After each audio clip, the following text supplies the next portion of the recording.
Hello, I'm David Hunt, and welcome to The Art Hunter. My guest today is one of Australia's thought-provoking, multidisciplinary artists. Bejeweled cars, needlework, bits and pieces he finds on the side of the road and woven into his art.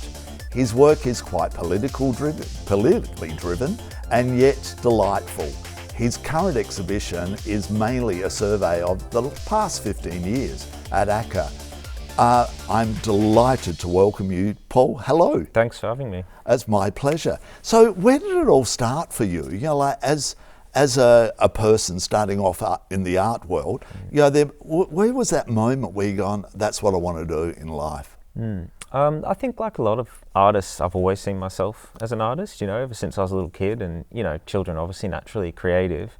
And I guess some kids just keep making stuff and then they become artists because that's the sort of socially designated space that you can be creative in and as a full-time sort of job or something.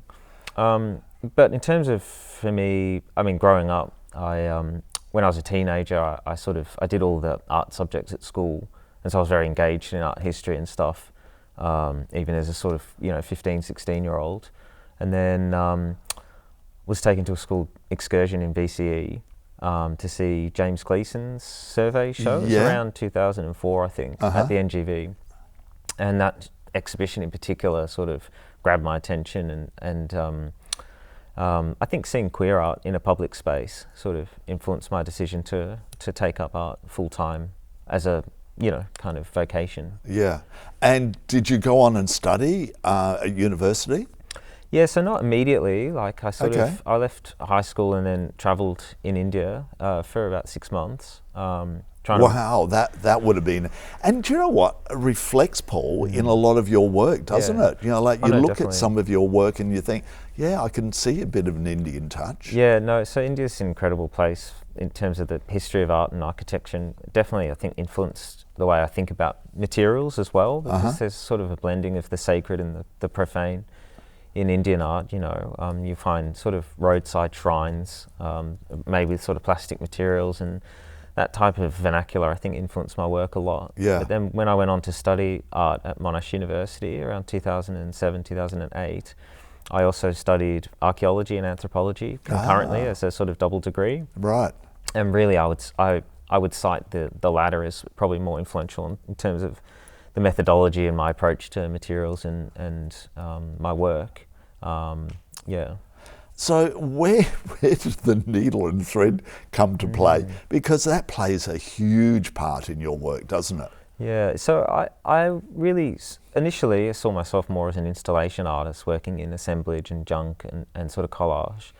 And then a few years later on, after art school, I had sort of quite a serious mental health crisis around 2010, and actually found myself detained in a psychiatric facility. Wow. For a few weeks. You're openly talking about that. Like you feel that you need to, or? Well, I guess for me as an artist, everything, my personal experiences find their way into my work, and a lot of my work is about my own life and my own experiences.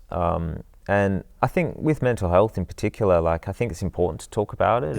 And, I think one of the reasons I see art as important and as having political agency or a social role is that it can sort of, explore these ideas and talk about some of these challenging or uncomfortable kind of questions and notions. Yeah, okay. And for me, needlework in particular was something that came out of my experience with that trauma of having mental health problems.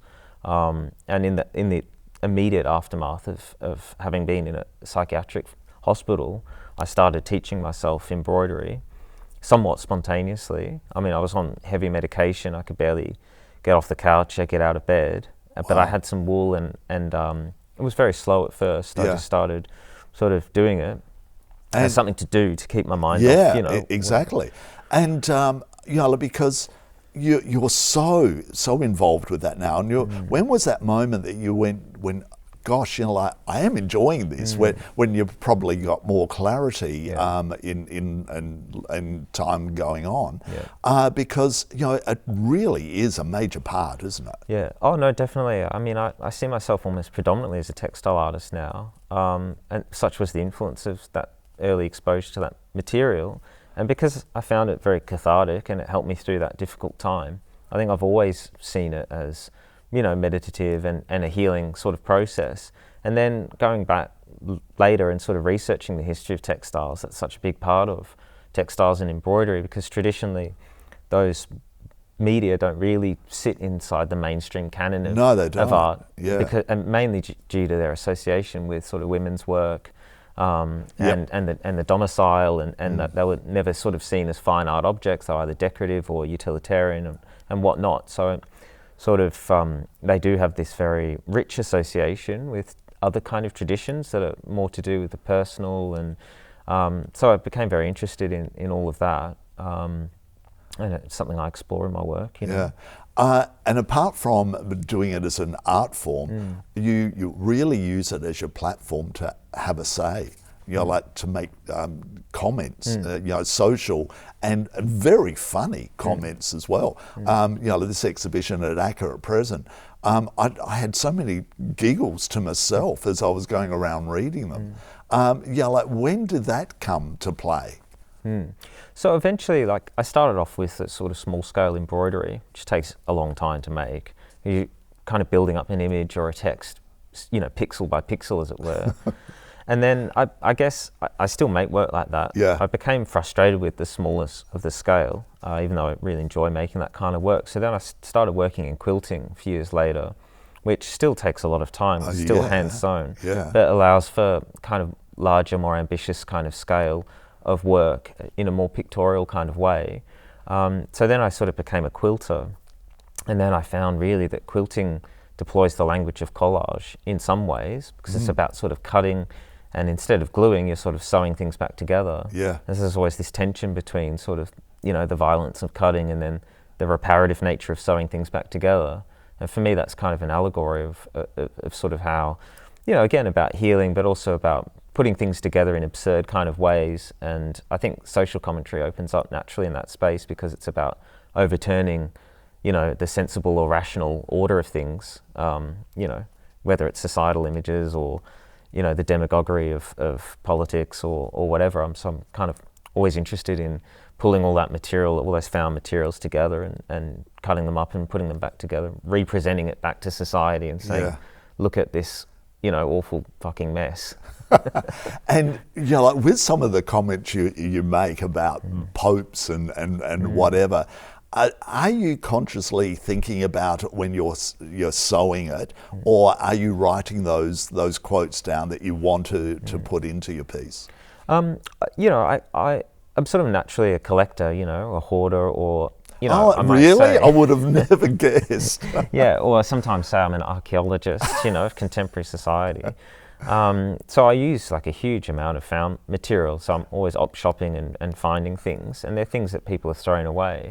But then I also collect images off the internet, and I print things, and then those become embedded in the work as well. So I'm very interested in disrupting hierarchies of image and value, and for me that's very sort of camp or queer kind of approach to image making as well. There's sort of no hierarchies, so you'll get a quote from Madonna next to something from, you know, art history or art theory.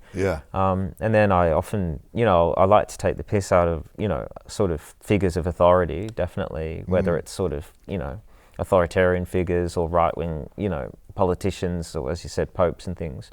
I do plan out compositions and things, but there is also a lot of playfulness and intuition and spontaneity in the work. You can see that. You know, and that's why I made that comment, because I feel that you were, you know, like you would have been sewing and thinking, oh, I've just thought of something really interesting to add here. I mean, I think people imagine me having fun and giggling to myself or something, because they don't see how, like, actually sewing is really hard work, you know. One of the ironies of the association of needlework with sort of dainty Victorian era sort of feminine labour is that it's actually, people who do it know it's a very physical thing. And so my work is also about labour, actually, and the production of labour. You know, like some of your pieces, Paul, are very large, and they would have taken a long... Do you use machines at all, or is it all hand? I sometimes will machine, so if I can, some parts like a border or something. But with the sort of finer work, it's actually impossible, really, because it's sort of to get in that little detail. And because the shapes aren't straight line, it would actually take longer on the machine almost than doing it by hand. Yeah. But for me, that sort of process of the transference of energy, that's, I guess, part of why it's meditative or enjoyable for me, because it's such a reaction against the way things are done now. In digital kind of culture, click and swipe, and the immediacy of our culture. I think going back to those they're pre-industrial ways of making things, for me, is part of the politics too. Conceptually, is part of embracing a slowness and a meditation, a sort of labour that resists, instant gratification or something. You're actually a contradiction to your generation because of the fact of what you're doing and the fact that you're going up shopping and picking up things off the side of the road. And in the exhibition at present, there's the little like scoops that kids use at the beach and all that you've got them rotating with water, and it's hilarious, but it's also clever, and the way it's all put together is you really are a contradiction to the digital world, aren't you? Yeah, I mean, I'm sort of a millennial, but I guess I came of age right at the time when those technologies were accelerating, full speed. So I do remember the time before, say, the family got a computer, or the ubiquity. I mean, I've never owned a mobile phone, for example. You've told me that before, which I find absolutely fascinating. Yeah, so I'm a Luddite, I'm actually anti-technology because I don't see it as, I don't think it, I mean, there have been great advances in our civilization, technology, but I think it actually hasn't aided humanity, you know what I mean? It's those technologies and those processes, they're so concentrated in corporate capitalist greed and I don't see the benefit of technologies in our life. I see them as an insidious interruption in society. I see people as distracted and sort of preoccupied with their phones or with the television, or they don't even see what's right in front of them. How do you have downtime, talking about television and your phones, because your mind is racing, that's what I love about artists' minds. You must always be thinking. How do you turn off? What do you do or don't you? You enjoy it so much that your mind's thinking the whole time. Well, I think for me, going back to what I said before, I see my work as my coping strategy, really is therapy, first and foremost. So whilst I see it as having a political agency or some kind of social role when people look at it, but I don't think it could have that cathartic or sort of discursive quality if it didn't first and foremost have some importance to me in a personal way, So I think for me it is my coping mechanism of dealing with society, because times are hard, things are strange, the world's a scary place, and so that's what I put in my work. And then if people enjoy looking at that, then that's great, But if they didn't, I would still be making it anyway, because not everyone likes the work. Some people have a very strong reaction to it, but I think that I welcome that too, because art is in the eye of the beholder, isn't it? And with a lot of your big pieces, and saying that you're not really big on technology, I love the way that you use little lights around it, that therefore they're flashing around, which takes you, when you first look at it, you almost think that it is technology doing it, but it's the simple little glowing lights, Christmas tree lights and stuff, isn't it? Yeah, it's $2 shop kind of trash. And I mean, I deploy a lot of those things in my work in a very sarcastic kind of way, So I think I borrow a lot from, say drag queen culture or something like that, that kind of humor, gallows humor I call it. So it's sort of like dark humor, it's cynical, but it's also a way of sort of catching the viewer, because my work is very serious in a way, and the themes I explore, I think are quite serious. Absolutely. And I'm a very serious person. But my work comes off in a way that I think is very playful, and I think it's very important for me that people can engage with it. And the humour is really important too, because it sort of de-escalates some of that tension and seriousness. And if people laugh and you can catch them off guard, then I think that's the first step for them sort of sort of relaxing, like, and then maybe being able to approach the work in a kind of way.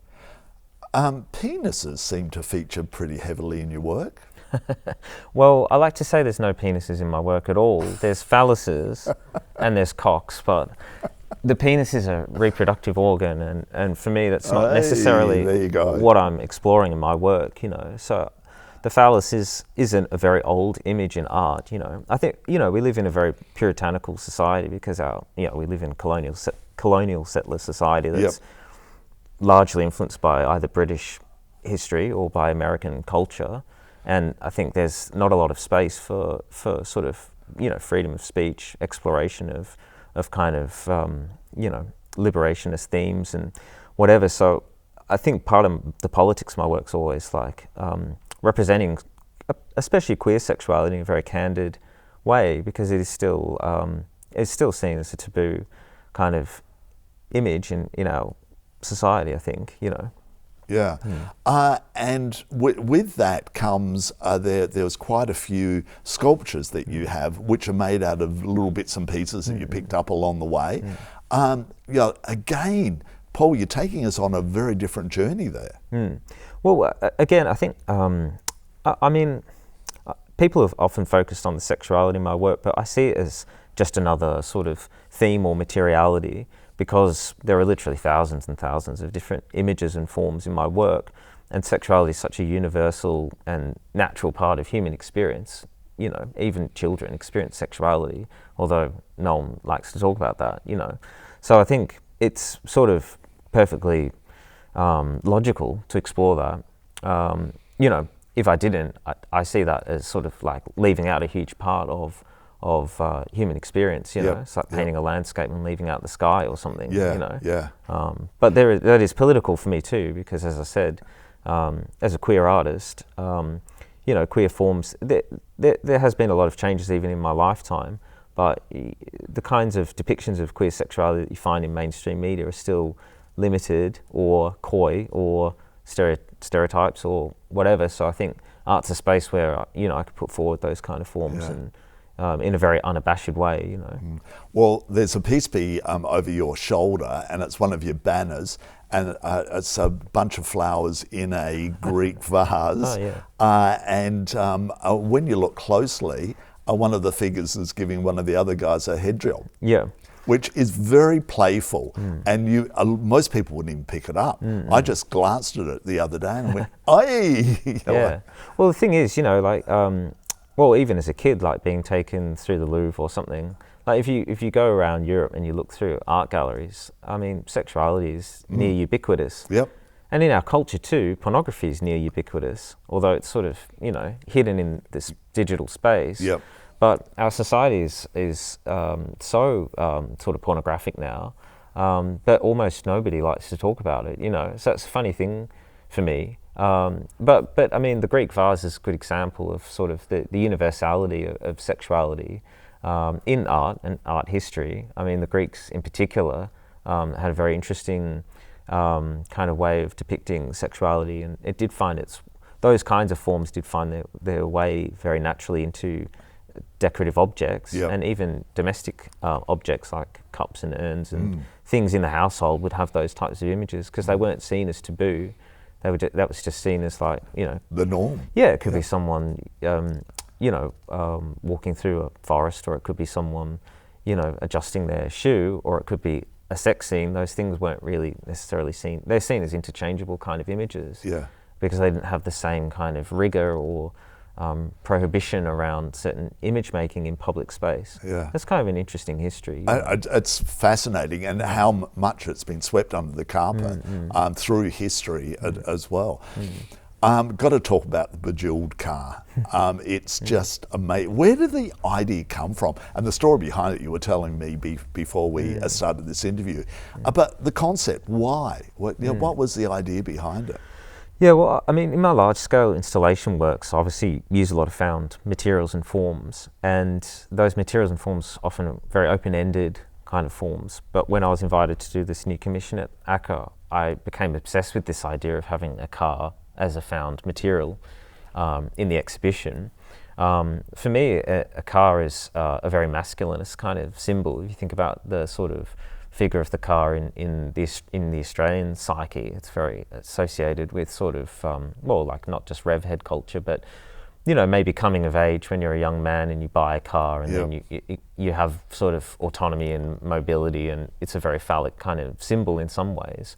So I think it stands in for that kind of form in the exhibition. But so I was looking online for different cars, and I came across this hearse, and I thought it was such a great confluence of this sort of kind of sexuality in a way, because as I said, a car does have this kind of sexuality about it, but also death as well. And the confluence of those two things was just too good to pass up, I think. So, absolutely. But tell us about the day you went to pick the car up. Yeah, so I don't actually drive, but my partner drives. So we went to Essendon to pick it up. It's just like a second-hand. It belonged to a funeral home. Oh, okay. And I bought it online, and the bloke that sold it to us assured us it drives. And so we picked it up, and this was in Essendon. And we were taking it to Southbank, to the gallery, and got as far as North Melbourne, and it started spluttering and starting and shaking. So we pulled into a side street, and lo and behold, the cops pulled in behind us, immediately alarmed at this unregistered vehicle on the road. Anyway, we sort of got it to where we needed it. We towed it in the end, and all was well. And then I stripped all the paint off it, and it's mosaicked. The whole surface of the car has these decorative mosaics, which is really a form that belongs to an earlier tradition of art making, folk art. But also, I grew up in a Christian household, so I'm very interested in the history of Christian art, and particularly Byzantine art and icons of saints and this type of thing, and always embracing and reappropriating that kind of language, and so that formed the sort of skin of the car. But also, it's more than a nod to David McDermott's work as well. Particularly his disco quilts, those beautiful refracted, shiny kind of quilt works. And his work was such a confluence of sex and death as well. So. Has anyone done a car like this before? Yeah, because it's a throwback to. I don't know if you were aware of it. John Lennon from the Beatles, he had a Rolls Royce that he painted in a similar fashion, but not as detailed as that. And that's the only one that I really know that's this comprehensively changed the surface of the car. Well, I'm not sure about that in terms of contemporary art. But I always look at folk art and so-called outsider art, sort of self-taught art and visionary art. I've always been very interested in art made by practitioners who maybe don't even see themselves as artists, or who are on the fringes of society. And you will find cars that have been, made or decorated by, people who have a completely singular vision, but not necessarily in the context of an art gallery or something like that. So. I was drawing from those kinds of visual languages and kind of in my work a lot. Well, Keith Haring has done it as well. He's even done coffins and everything in his day. Now, next to that shot is this amazing dome, which was part of Rising as well, and it's spectacular. How long did it take you, Paul, to make that? Well, bits and pieces I've been working on for quite a few years, the dome is also a form that I've used in my work a few times. This is a new iteration of works that I've been sort of playing with for close to 10 years. And sort of kind of collages elements of older works and things. But this exhibition was in development for 2 years, so really working on it for that amount of time. So where are they going after here? Like this exhibition at ACCA is on for the next few months, but where are they going next year? So this whole newly commissioned work for ACCA is touring to Sydney early next year as part of World Pride and Sydney Festival. So a bit Carriage Works from January 5th to March 5th. So it's very exciting. Take on the road, and it's going to be in town at the sort of most, kind of jubilantly queer time of the year. So that'll be quite exciting. What does that mean to you, Paul? You know, like having something at this world, on this world stage, and you know, like, and it's what you're loving doing, and an important message is being sent with what you're saying as well. I mean, a big museum show like this, obviously a great honour for me, but you know, I like to think I just, you know, keep my head on my shoulders about this stuff, because you know, I've been showing work for close to 15 years, and I like to show in lots of different contexts, and I kind of treat every exhibition the same, you know, even though this show is special, and because it brings together older works as well as a sort of survey exhibition. So it's kind of special. And you've actually pulled pieces that people have bought. You've brought them back into this exhibition. Yes, over 100 lines of Wow. textile works from private and public collections, some of which I hadn't seen for over a decade. Wow. But you know, as I said, I treat every exhibition the same, and you know, whether it's a small little artist-run space or you know, a regional gallery, like, or you know, I see myself as a worker in a way. It's like an old Marxist idea of an artist as just working. You know what I mean?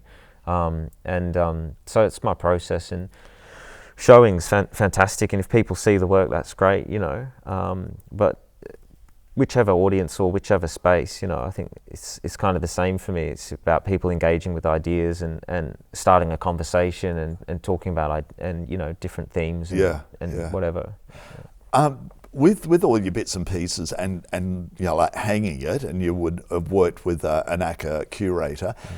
How long were you actually in, because you're limited with time, aren't you? Because they've got other exhibitions that's in before you, and how long did you have to create this amazing 5 rooms of, and they're packed. They're not just a little bit here and there. They're packed full of so much stuff. Yeah, well, I mean, the show's been in development for 2 years, and my partner Devon, who I work with a lot on work, he also designed the whole exhibition. And because he sort of has such a familiarity with my work and has worked on pieces with me, he was sort of, you know, in a unique position to actually think about how the work would be structured. Sort of once removed, but so closely understands the work, and working with Max Delaney as well at ACCA to curate the exhibition. And we actually worked from a very large scale, you know, not 1-to-1, but 20-to-1 scale model of this whole space. Wow. Painted all the rooms and printed out each work. Really? And actually, Devon and I, Max, worked through the exhibition like that, which is kind of necessary with such a large museum scale kind of exhibition. Because a lot of it, you know, there's sort of wired net, you know, like you walk around it, and a lot of the pieces are hanging from it. So it's quite industrial, but very playful. It's got every element that you could want in an exhibition, you know, like, and it really does take you on a journey, Paul. I felt as if I was going somewhere. Was it, you know, like, do you get that feeling? Did you plan that? Yeah, no, definitely. So that's something Devon and I talked about a lot in terms of working with the architecture, because it's quite a challenging building, incredibly beautiful kind of space, but there's no right angles at all. All the sort of rooms are sort of slightly wedge shaped and have varying heights and things, so it's quite a challenging space to work with. But we closed off, there's usually two entry spaces into the exhibition. Well, the main one was closed off, wasn't it? Yeah, so we closed off one of the entry points and also put a false wall in gallery 1 to sort of frustrate the viewer's anticipation of that huge sort of commissioning hall. And then so that leads the sort of journey of the exhibition, as you say, like on a slightly more tangential kind of path, and also forces the viewer back, you know, on themselves to go back through through the exhibition. So there was definitely a playing with the architecture, which felt necessary in terms of telling the story of the work and the journey of the work. You know? Well, you did a great job, and I love the fact that it's the blockbusters at the end, which is lovely. But then you are forced to walk back, and it's always good to sort of look back, because you always see something you didn't see on the way in. And it's a sort of exhibition that you've got to see more than once, because there's so much to take in that you can't take it in all at once.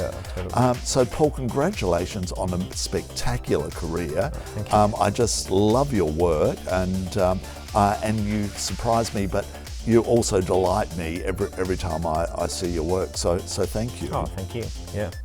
And we'll see you again, I'm sure, when Yes. you've got another major exhibition real soon. Absolutely. You've been watching The Art Hunter. I'm David Hunt. See you later.